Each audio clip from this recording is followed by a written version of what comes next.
오늘 함께 나눌 말씀은 사도행전 5장 말씀입니다. 사도행전 5장 3절에서 4절 말씀입니다. 사도행전 5장 3절에서 4절 신약 성경 193면에 있습니다.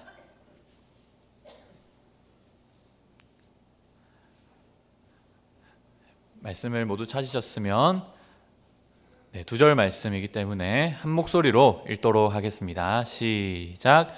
베드로가 이르되 아나니아야 어찌하여 사탄이 네 마음에 가득하여 네가 성령을 속이고 땅값 얼마를 감추었느냐. 땅이 그대로 있을 때에는 내 땅이 아니며 판 후에도 내 마음대로 할 수가 없더냐. 어찌하여 이 일을 내 마음에 두었느냐. 사람에게 거짓말한 것이 아니요 하나님께로다. 아멘. 오늘 사도신경 13번째 시간입니다. 오늘 성령 하나님이라는 제목으로 사도신경에 해당하는 성령을 믿사오며 라는 고백이죠.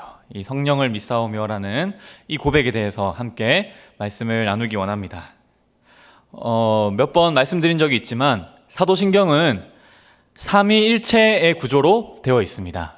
삼위일체 하나님을 고백하는 구조로 되어 있는 것이 바로 사도신경입니다. 그냥 아무런 질서 없이 그냥 나열해 놓은 것이 아니라요, 성부 하나님, 성자 하나님, 성령 하나님을 믿고 고백할 수 있도록 그렇게 구성되어진 것이 사도신경입니다. 근데 그냥 성부 하나님, 성자 하나님, 성령 하나님만 고백하는 게 아니라요, 그 각 위격이 성부, 성자, 성령 그분이 하신 일을 함께 고백하죠.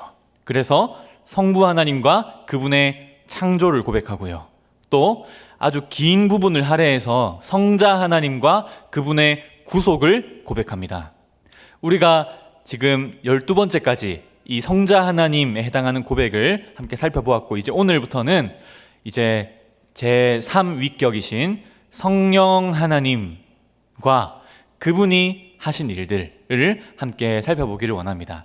성령을 믿사오며 뒤에 나오는 모든 여러 가지 죄를 사하여 주시는 것과 교회를 이루시는 것과 성도가 교통한 이런 모든 것들은 성령 하나님의 사역이라는 맥락에서 우리가 바라보고 고백을 해야 되는 것입니다. 오늘은 성령님, 그 성령님을 믿는다는 것이 무엇인지 함께 살펴보기를 원합니다. 먼저 성령님에 관련한 좀 흔한 오해를 먼저 짚고 넘어갈 필요가 있습니다. 왜냐하면 꽤 많은 이들은 성령을 하나님의 어떤 영향력 또는 어떤 하나님의 그냥 기운 또는 파워, 능력, 에너지 이런 것으로 성령님을 이렇게 묘사하거나 인식하고 받아들입니다. 그저 그냥 비인격적인 파워, 능력, 에너지 이런 걸로 보는 거죠. 더 나아가서 자기가 성령을 부릴 수 있는 것처럼 말하고 행동하거나 성령을 자기가 내려준다는 식으로 내가 너희들한테 성령을 내려주겠다, 성령을 받으라, 이렇게 발언하는 이들도 분명히 있습니다. 또 성령을 마치 자기가 조종할 수 있는 것처럼, 성령을 마치 자기가 부릴 수 있는 영인 것처럼 그렇게 접근하는 이들도 있고, 그러므로 우리가 성령 받으라 하는 이런 말을 우리가 생각할 때는 참 주의 깊게 사용할 필요가 있습니다.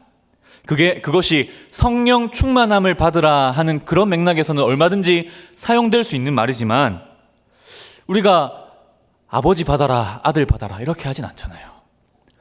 성령님은 하나님이십니다. 하나님, 인격적인 하나님이십니다. 마치 공을 던지면 받는 것처럼 성령님을 그렇게 받을 수 있는 게 아니라는 거죠. 이것이 바로 성령님에 대한 아주 심각하고도 주된 오해입니다. 오해. 그래서 오늘 먼저 성령님에 대해서, 성령님이 인격적인 분이시라는 것을 우리 성경 구절을 통해서 좀 드러내 보이고자 합니다. 성령님은 인격적인 분이십니다. 비인격적인 파워나 에너지 이런 게 아닙니다. 성령님은 인격적인 분이십니다. 그 사실을 성경이 증언하고 있는데요, 고린도전서 2장 10절에 보면 말씀을 함께 읽지는 않고 제가 2절 10절 중에서 딱 필요한 부분만 발췌해서 가져온 겁니다. 2장 10절에 보면 성령은 모든 것, 곧 하나님의 깊은 것까지도 통달하시느니라. 성령님은 통달하시는 분입니다. 통달은 이해가 있어야 가능한 거죠. 이해하신다는 거죠. 비인격적인 것은 절대 할 수 없는 겁니다.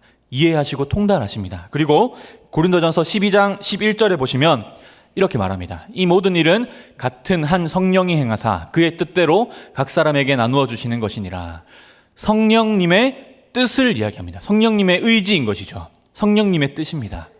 이것으로 봤을 때 성령님은 뜻을 가지신 인격적인 분이십니다. 그리고 에베소서 4장 30절을 보시면 하나님의 성령을 근심하게 하지 말라라고 합니다.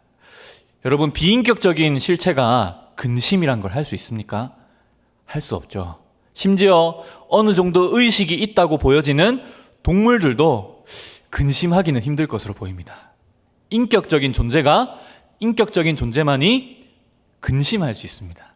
그러므로 성령을 근심하게 하지 말라라는 이 구절을 봤을 때도 성령님은 분명히 인격적인 분이십니다. 그리고 마지막으로 디모데전서 4장 1절을 보시면 성령님은 말씀하시는 분이십니다. 성령이 밝히 말씀하시기를. 비인격적인 실체는 말씀할 수가 없습니다. 성령님은 말씀하시는 인격적인 분이시다 하는 것을 우리가 확실하게 믿고 고백할 수 있었으면 좋겠습니다. 그런데 더 나아가서 우리는 성령님이 인격적인 분이시다 하는 것에 멈추면 안 됩니다. 왜냐하면 천사도 인격적인 존재이고요. 또 심지어 우리 인간들도 인격적인 존재입니다. 하지만 성령님은 천사나 인간처럼 피조물이 아닙니다. 피조물이 아니라 하나님이시죠.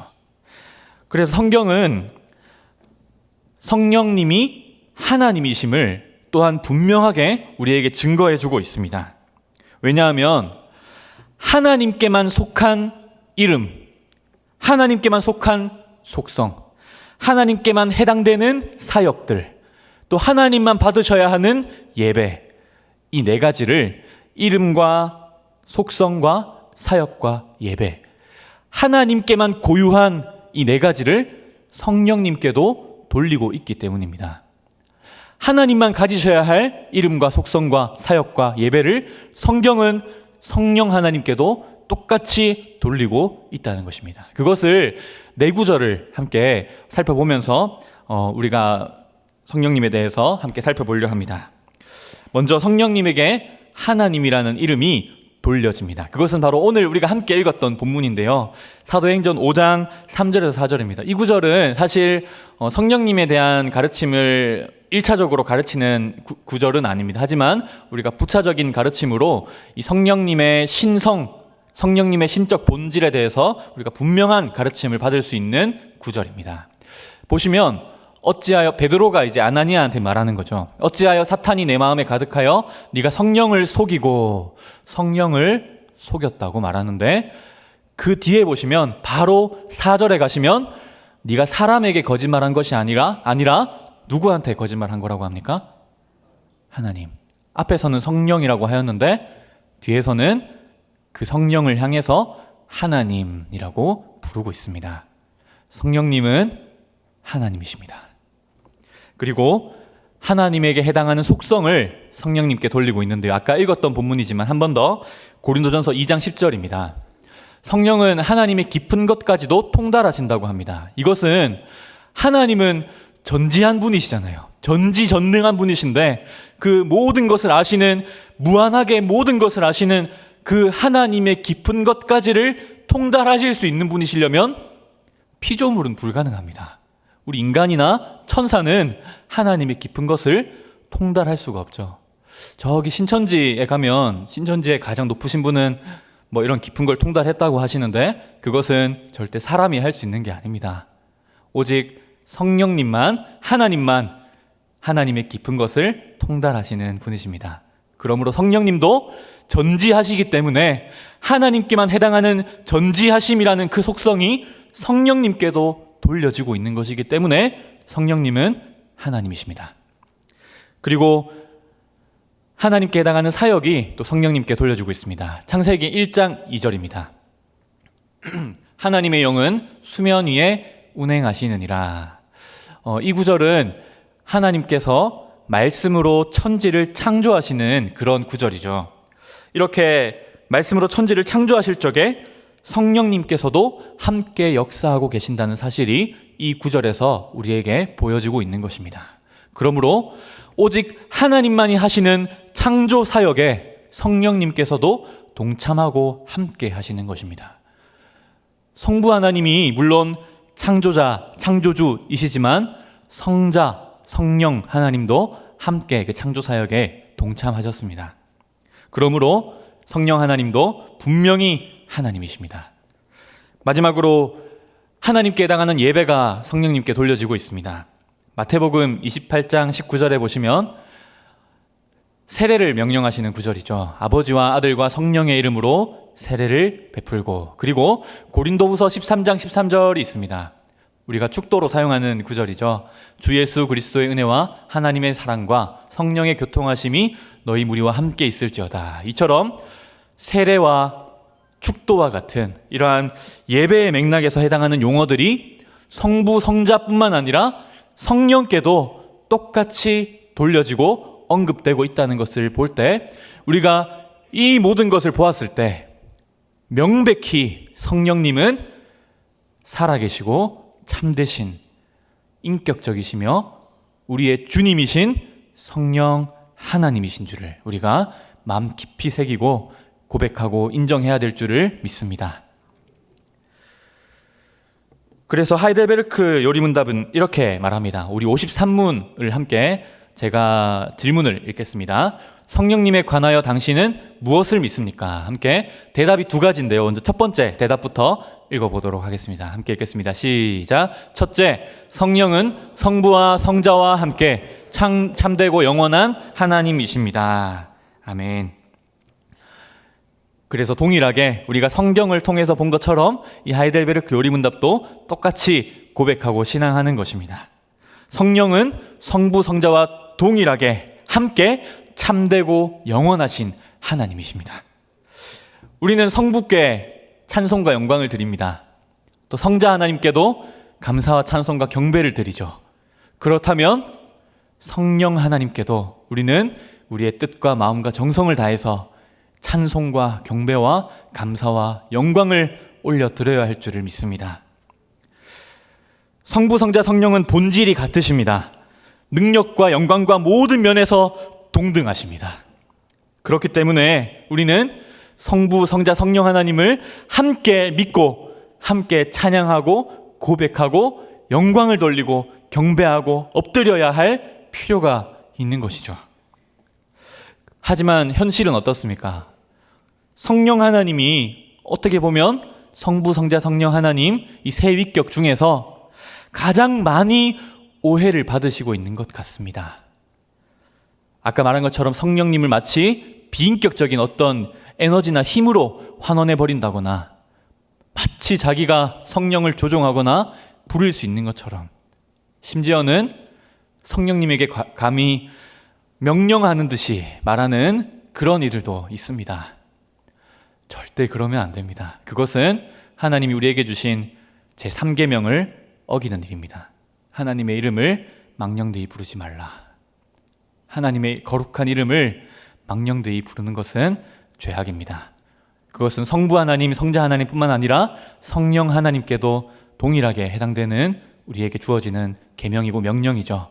우리는 성부, 성자, 성령 하나님의 거룩하신 이름을 부르고 기억하고 고백할 때 경건하고 우리의 존경을 담아서 감사와 찬송을 바치는 그러한 자세로 부르고 고백해야 할 줄을 믿습니다. 하나님, 우리 성령님의 하나님 되심을 언제나 믿고 고백하시는 성도님들 되시기를 축복합니다. 두 번째로, 아까 하이델베르크 요리문답의 두 번째 대답을 아직 읽지 않았는데요. 두 번째 대답을 함께 읽어보겠습니다. 시작. 둘째, 그분은 또한 나에게도 주어져서 나로 하여금 참된 믿음으로 그리스도와 그의 모든 은덕에 참여하게 하며 나를 위로하고 영원히 나와 함께 하십니다. 아멘. 아까 첫 번째 내용이 성령님은 어떤 분이신가 했던 내용이라면 이 두 번째 내용은 그 하나님이신 성령님이 무엇을 하시는가에 대한 내용입니다. 그분의 사역이 간략하게 이렇게 언급되고 있는 것입니다.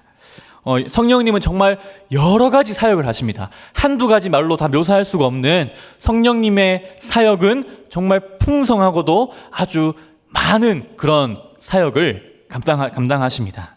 그런데 이 하이델베르크 요리문답은 그 중에서도 그분의 가장 주요하고 현저한 사역을 우리에게 가르쳐주고 있습니다. 그것을 한마디로 말하면 구원을 우리에게 적용시켜주는 일입니다. 구원을 적용하시는 그 일이 성령 하나님의 가장 주된 사역이라고 할 수 있습니다. 여러분, 예수 그리스도께서는 2000년 전에 이 땅에서 구속 사역을 감당하셨습니다. 그럼 예수님께서 십자가 죽으시고 고난 받으셨으니까 이제 구원이 다 이루어지고 완성된 걸까요? 그렇지 않습니다. 예수님께서 다 이루시고 승천하신 다음에 누구를 보내주셨죠? 성령 하나님을 보내주셨습니다. 예수님께서 값을 지불하심으로 우리를 위한 구속의 열매를, 그 구속의 유익과 은혜와 여러 가지 축복들을 예수님께서 다 획득하셨습니다. 값을 주고 사신 것이죠. 우리에게 주실 영생과 구원과 죄사함과 그 모든 은혜를 예수님이 자신의 값을 죽음으로 지불하심으로써 그 구속의 유익을 예수님께서 획득하셨습니다. 그런데 거기서만 끝나고 그 예수님에게 있는 모든 풍성한 구원의 유익들이 우리에게 적용되질 않으면 소용이 없는 겁니다. 의미가 없는 거죠. 그래서 적용하시는 일이 반드시 필요한 겁니다. 적용되어야 예수님의 그 귀한 공로가 정말 우리의 소유가 되고 우리의 것이 되어서 우리가 그것을 만지고 느끼고 경험하고 참여하고 맛보고 누리게 되는 것입니다. 우리가 인터넷에서 어떤 아이폰을 결제한다고 생각해 보죠. 제가 아이폰을 사고 싶어서 인터넷에 들어가서 새로 나온 아이폰을 사야겠다. 인터넷에서 결제를 하겠죠. 값을 지불하겠죠. 그때부터 그럼 그 아이폰은 누구 겁니까? 값을 지불했으니까 제 거겠죠. 근데 아직 뭐가 남았죠? 아이폰이 우리 집에 배송이 와야 됩니다. 값도 지불했고 이제 그 아이폰의 소유권은 나한테 있지만 배송이 안 오면 아이폰을 볼 수도 없고 만질 수도 없고 아무 소용이 없는 거죠.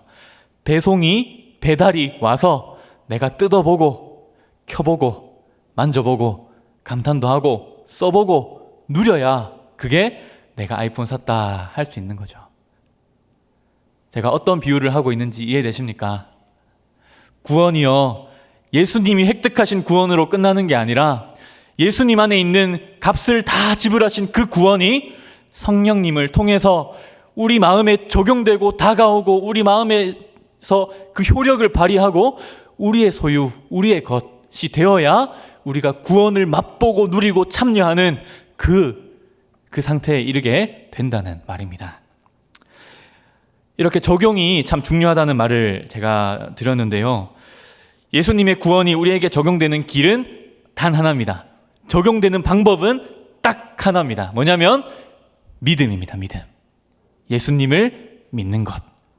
예수님을 믿으면 예수님의 그 모든 공로와 구원이 정말 놀랍게도 값없이 나에게 몽땅 주어지는 것이죠. 그런데 한편은 여기서 바로 심각한 문제가 발생하기도 합니다. 왜냐하면 우리는 타락하고 부패한 자들이기 때문입니다. 우리 인간으로서는, 부패하고 타락한 우리 인간으로서는 믿는 마음을 만들어낼 수가 있을까요? 없을까요? 없습니다. 우리가 타락한 상태에서는 믿는 마음을 만들어낼 수가 없습니다. 나의 자력으로, 스스로의 힘으로 믿음을 산출해낼 수가 없다고요. 예수님 얘기를 들려줘도 그게 왜 필요한지도 모르고 어떤 가치가 있는지도 모르고 필요 없다고 생각하고 듣지도 않습니다. 왜냐하면 우리 마음이 그만큼 부패했기 때문에 그렇습니다. 우리가 믿기 전에 그렇다는 것이죠. 하나님을 마음에 두기 싫어합니다. 그것이 죄악된 우리의 본성이었습니다. 그래서 이렇게 영적으로 죽어있는 우리의 마음을 우리가 무슨 수를 써도 다시 살려낼 수가 없죠. 영적으로 죽어있는 이 마음을 다시 살려낼 능력이 없는 겁니다, 우리에게. 그래서 우리의 죽은 마음이 다시 영적인 생명으로 살아나기 위해서는 반드시 초자연적인 은혜가 필요한 것입니다. 우리 힘으로 안 되고 위로부터 주어지는 초자연적인 은혜가 개입되어야 우리 마음이 그제서야 새 생명으로 살아나게 된다는 것입니다. 그런데 그 일을 바로 성령님께서 하신다는 것이죠. 성령님께서 영적으로 죽어있는 우리의 마음을 새롭게 하시는 그 일을 우리는 거듭남 또는 중생이라고 부릅니다. 그것을 거듭남 또는 중생이라고 부릅니다.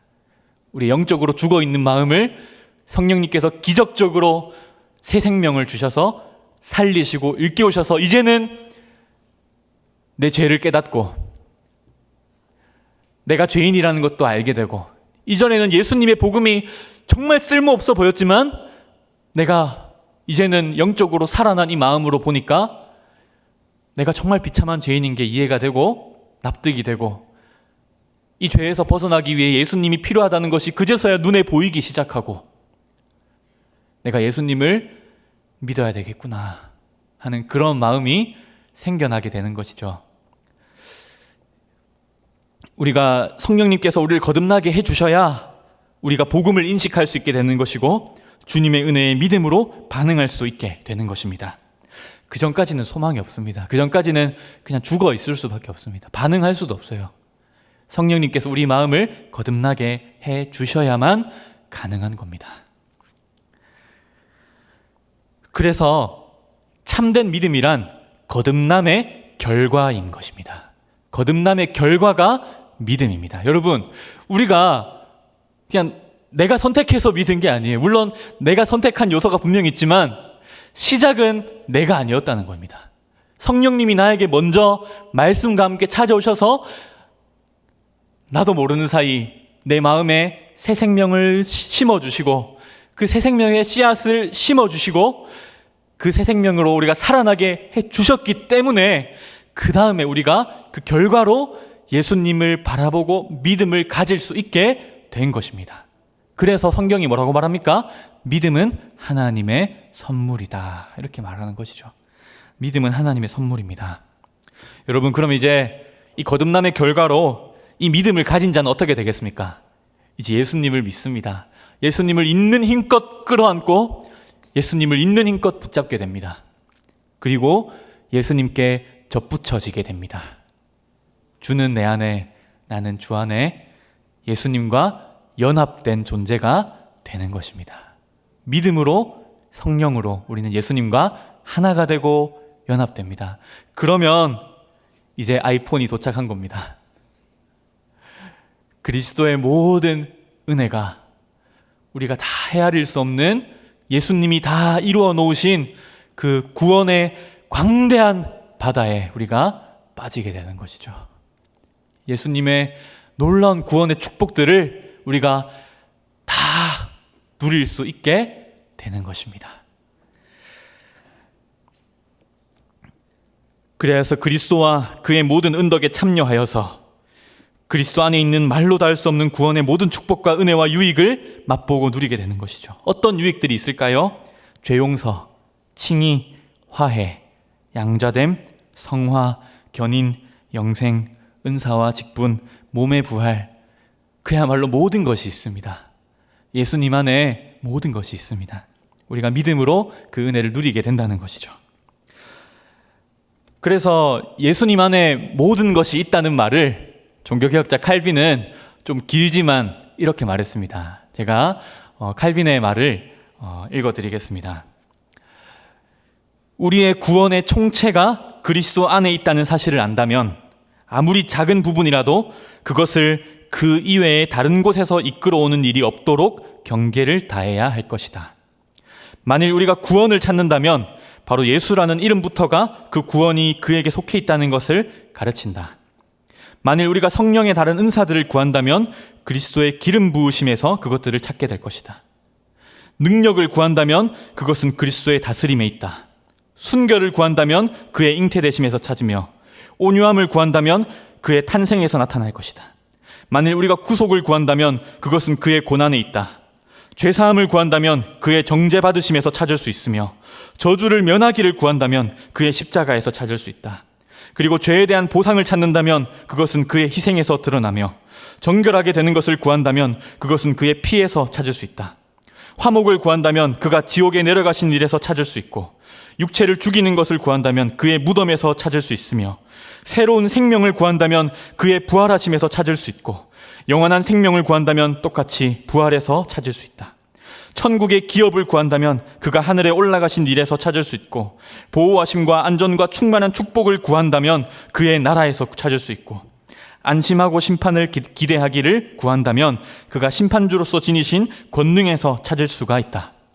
요컨대 모든 종류의 선이 그에게 풍성하게 구비되어 있으므로 다른 샘을 구하지 말고 바로 이 샘에서 마음껏 마시자는 것이다 라고 말했습니다. 그리스도 안에 모든 것이 있습니다. 이것을 누릴 수 있도록 우리에게 적용시켜 줄 수 있도록 믿음을 허락하시고 거듭나게 해주시고 그리스도와 하나 되고 연합되게 해주시는 분이 성령 하나님이시라는 것입니다. 오늘 이렇게 말씀을 마무리하려고 합니다. 성도 여러분, 오늘 이렇게 성령 하나님에 대한 고백을 함께 살펴보았습니다. 성령님께서 성부 성자와 함께 완전한 하나님이시며 그 본질과 능력과 영광이 동등하시기 때문에 우리는 성부와 성자께만 아니라 성령님께도 우리의 예배와 찬송과 경배를 바쳐야 함을 기억하시기 바랍니다. 그리고 우리가 성부 하나님께 기도하잖아요. 하나님 아버지, 그리고 예수님께도 기도합니다. 그리고 성령 하나님께도 기도와 간구를 올리시기를 바랍니다. 뿐만 아니라 성령님께서는 우리를 거듭나게 하십니다. 우리에게 믿음을 주시고 예수 그리스도의 모든 은혜와 구원의 은총에 참여하게 해주십니다. 그리스도 안에 있는 구원의 모든 유익과 복락이 우리에게 적용되게 해주시는 것이죠. 예수님이 하신 사역이 단회적이라면 예수님은 한 번 영원한 제사를 드리셨잖아요. 한 사람 한 사람 구원받을 때마다 예수님이 죽으시고 또 죽으시고 한 명 구원할 때마다 죽으시고 하시는 게 아니잖아요. 2000년 전에 예수님께서 한 번 죽으셨습니다. 하지만 성령님의 사역은 어떨까요?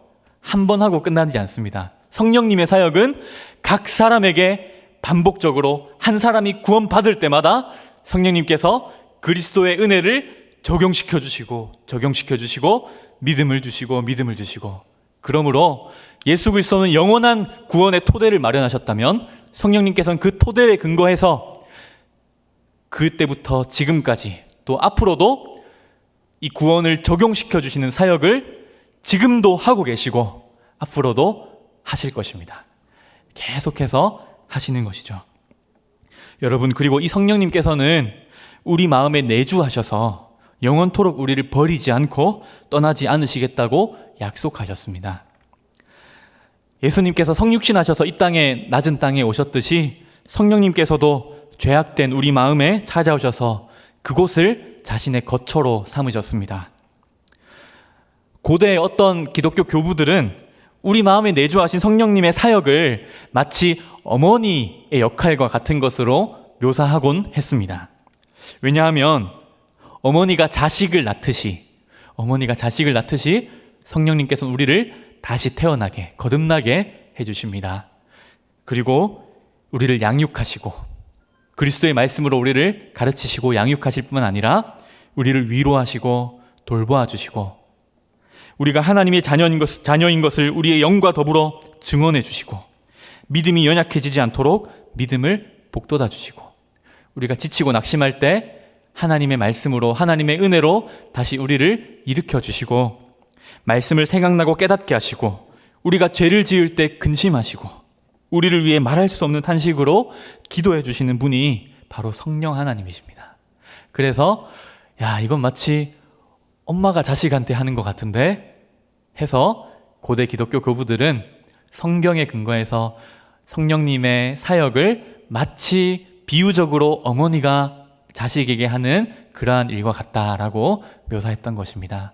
성령님은 우리를 다시 태어나게 해주십니다. 끝까지 우리를 버리지 않고 우리를 위해서 근심하시고 우리를 도우시고 우리를 위로하시고 일으키시고 복도 주시고 격려하시고 힘을 주시고 우리가 낙담되고 낙심할 때 있지 않습니까?